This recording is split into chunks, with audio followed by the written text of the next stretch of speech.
you look at those that are not. So if you stop the equal opportunities to compare other people with the MPs and Parliament, where are you sending them? To compare them with Kenya and Rwanda? Because within the same environment, comparison is what will show you the vulnerabilities in terms of... so the clarification I'm seeking is whether you are now stopping them from making that comparison.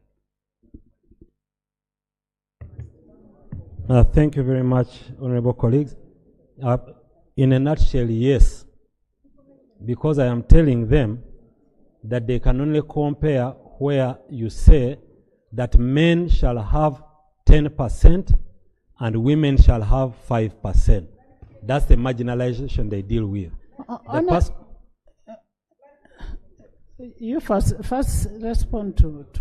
Yeah, so they are not entitled to compare everything and anything. They are supposed to compare marginalization because of gender, sex, disability, and other matters created by history. For example, when you have the Batwa being marginalized against other people in Uganda. So if we are not careful, we may now start saying that we now need to have equal opportunities because everyone must drive the same car, everyone must be the same height, everyone must be... So that's not the equal opportunities that was anticipated here. It was supposed to ensure that we do not write laws or implement policies which say that one gender shall be given better treatment as opposed to another gender. So that's what marginalization was about. So in a nutshell, I'm saying yes, they cannot just compare anything. Thank you, Attorney General.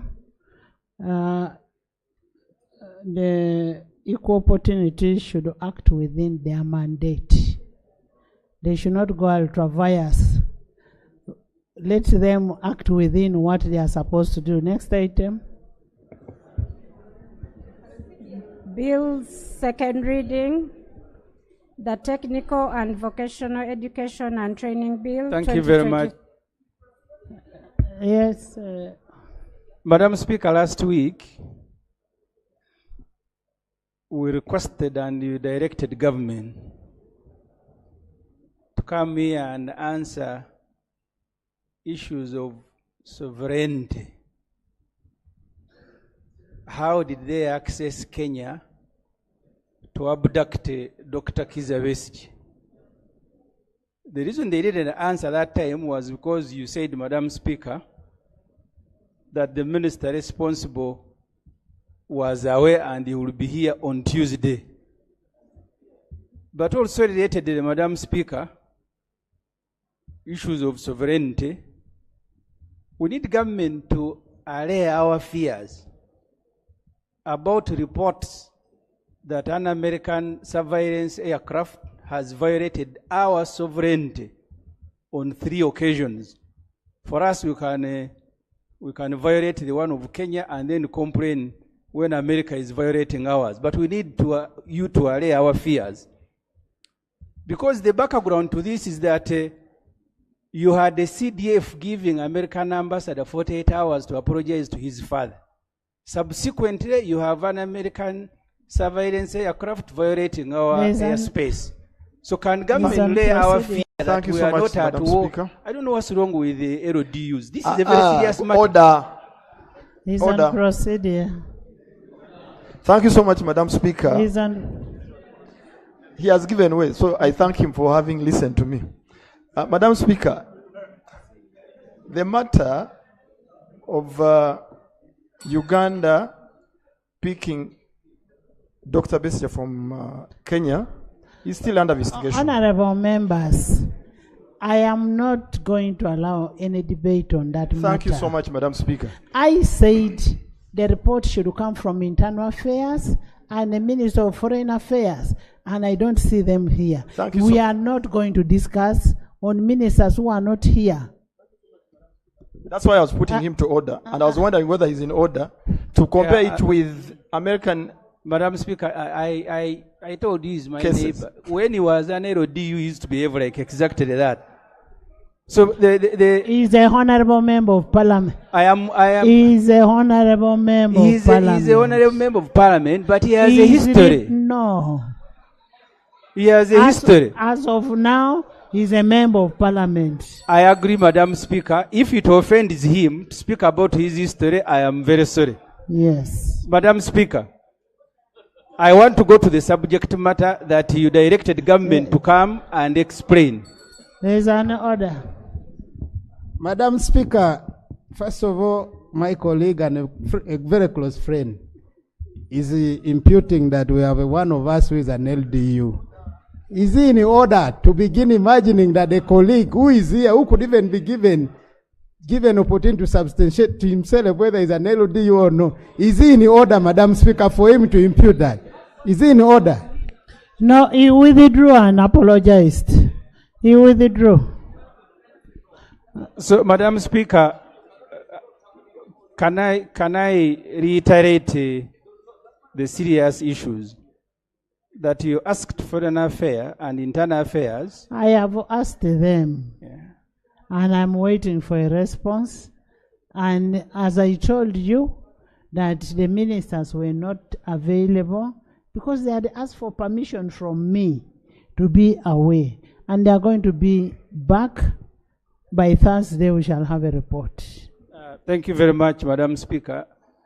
As I said, can they also lay our fears that we are not at war with America? We don't know those ones. Honorable members, the team in the gallery is a national swimming team. Please stand up, the national swimming team. They have just won. They were the winners of Africa in the champions in Bujumbura, Burundi. You're most welcome. They are here. They came along with their trophy, their medals. Where is the trophy? Show us. They came along with their trophy that is going to be led by one of their young, their age mate, one of the youth. And I want to thank you so much and congratulate you. Please have a seat. Join me in thanking them.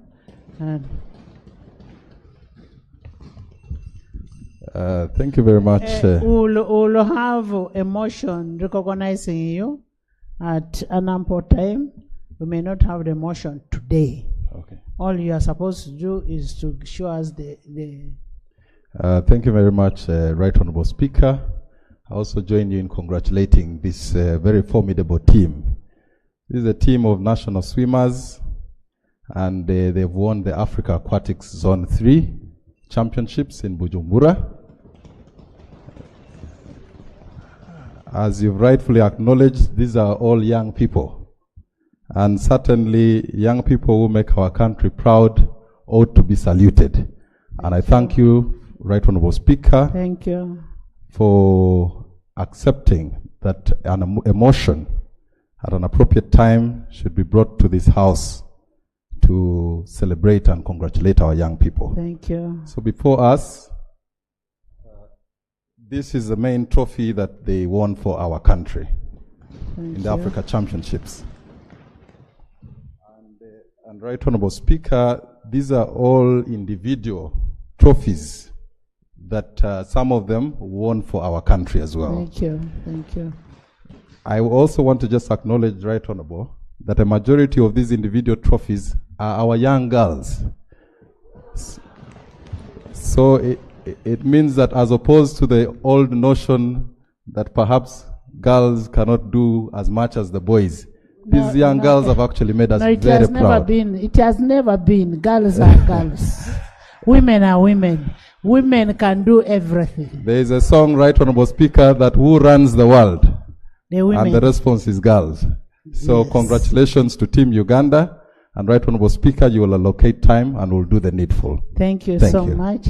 Minister of Sports.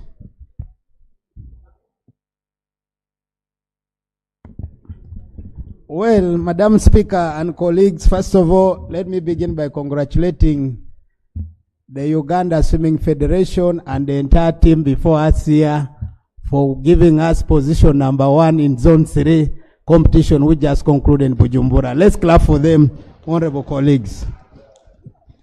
Madam Speaker, like I've always said that first of all, the support from government and the support from this August House is what is giving our country to begin to outshine our competitors in various sports disciplines. For swimming, colleagues, swimming is a very expensive sport because as far as we are concerned, the investment part has been done by the private sector, and as far as government is concerned, I want to confirm Akibwa Stadium will have a same Olympic swimming pool. Hoima City Stadium will have a same Olympic swimming pool. Nambole National Stadium here, we are working with the International Olympic Committee. We'll have a standard Olympic swimming pool. Once we finish up with our programs of coming up with state-of-the-art indoor arena in Lugogo, we'll have a swimming pool. Currently, we are under constructing a same Olympic swimming pool in Teso College Aloet. So as far as government investment in swimming is concerned, we are committed to ensuring that this infrastructure is available for our children to compete internationally. I also want to congratulate and thank the team which participated in the International Olympic Committee competition which took place in Paris. Madam Speaker, and swimmers here, I congratulate you and welcome back home. Thank you so much. Thank you, Honorable Minister. We appreciate the construction of swimming pools wherever. Like earlier on said, the investment has been partially by the private sector, and one of the private sectors before us here is the Speaker. I want to confirm she has constructed a swimming pool in Bukedia, the first of its kind, which we used during the Federation of the East African Secondary Schools competitions here in Uganda. Madam Speaker, I congratulate you for leading. So you and others have made it possible. That's why now I'm saying as government, we are now beginning to invest. And Committee of Education, thank you. I want you to interest yourself in the cost of those swimming pools, because I know the cost. I know the cost. I want you to interest yourself. Next item, Shadow. Thank you very much, Right Honorable Speaker. First of all, I want to thank this Parliament, led by you, the Speaker, for giving sports time. When we came here, the sports budget was very low. But with your intervention, Madam Speaker, sports has benefited a lot. And you see the number we are jubilating now. If it wasn't you, I don't think our team would have qualified. So I want to thank you. So with swimming, I want to thank the Federation, we are Uganda Swimming Federation, for the work, the good work done for mobilizing these children and participating. We know the government still has an idea of constructing swimming pools. That's the thing we have been facing, the hard way we have been facing with the facilities of sports in Uganda. I call upon the government to put more focus on the facilities and more budget in the federations. Madam Speaker, there is a sport, dance sport, which has to go in the Olympics. As we speak now, they have no budget. And it's the same thing that is facing with other federations. So I call upon the Minister of Finance and the Education Ministry to add more money to the Sports Federation for the good of our people. Thank you very much. Thank you. Honorable Linus.